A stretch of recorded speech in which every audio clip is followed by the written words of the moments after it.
Hello everyone, welcome to the next session on Basics of AutoCAD. We are dealing with the preparation of the AutoCAD screen for orthographic projection drawing. In the previous session, we saw how to give the basic 4 commands to set the screen size. Now, even if you press on scroll, you will not move into the infinite screen of this AutoCAD. As you can see, this is an infinite screen and I have defined my boundaries in which I am going to draw my orthographic projection drawing. Now, apart from those basic 4 commands that we have used, which is offsetting the units, UN being the shortcut, then we used limits. LIM is the shortcut. We were setting the limits. So this end was 0, 0. This is 400, 400. Then we zoomed into the screen. So we have used Z enter, A enter, which is zoom all. Then we went for using lim check. So we gave the value as 1 and grid display over here, as you can see, it is 2. If you use 3, it will become even more larger in size. So I have left it to 2. Now, apart from those 4 commands, you should also set a few more options. So the first thing is, if you go to these 3 lines at the corner, here if you check, this dynamic input option should be on at all times.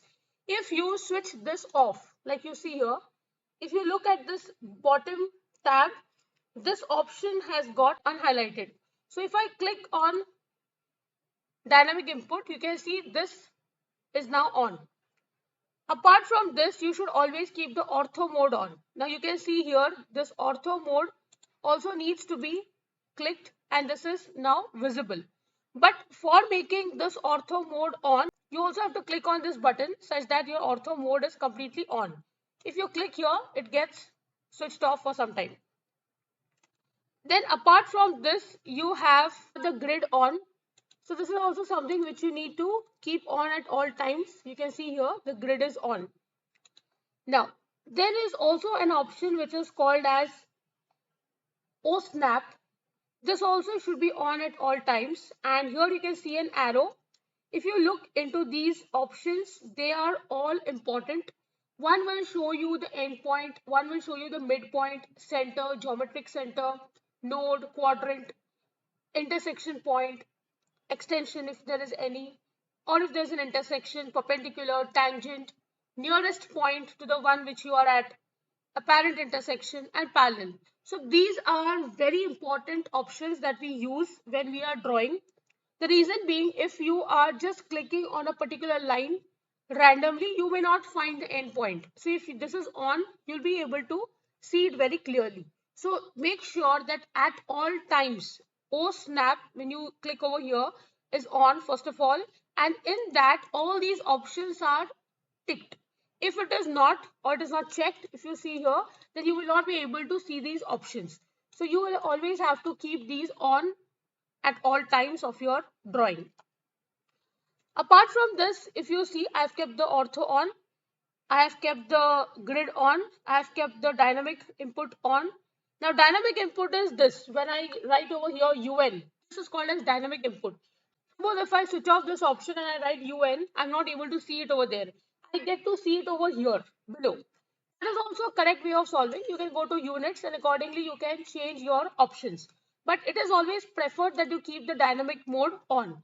Now if you go to this dynamic mode, you can see the shortcut is also given here, DYN mode. So if you write over here DYN, you can see dynamic mode will be an option. Like you see here, dynamic mode. If that is off, you can also give this shortcut and you can also switch it on.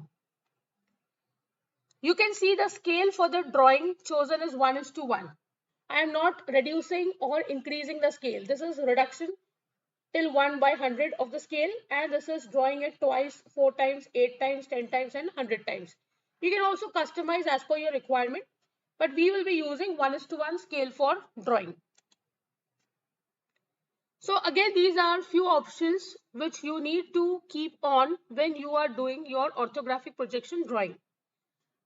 So with this, I end the session. I hope you have understood the basic commands. If you have any doubt, please write to me in the comment section.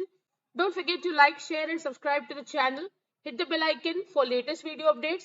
See you in the next session. Thank you.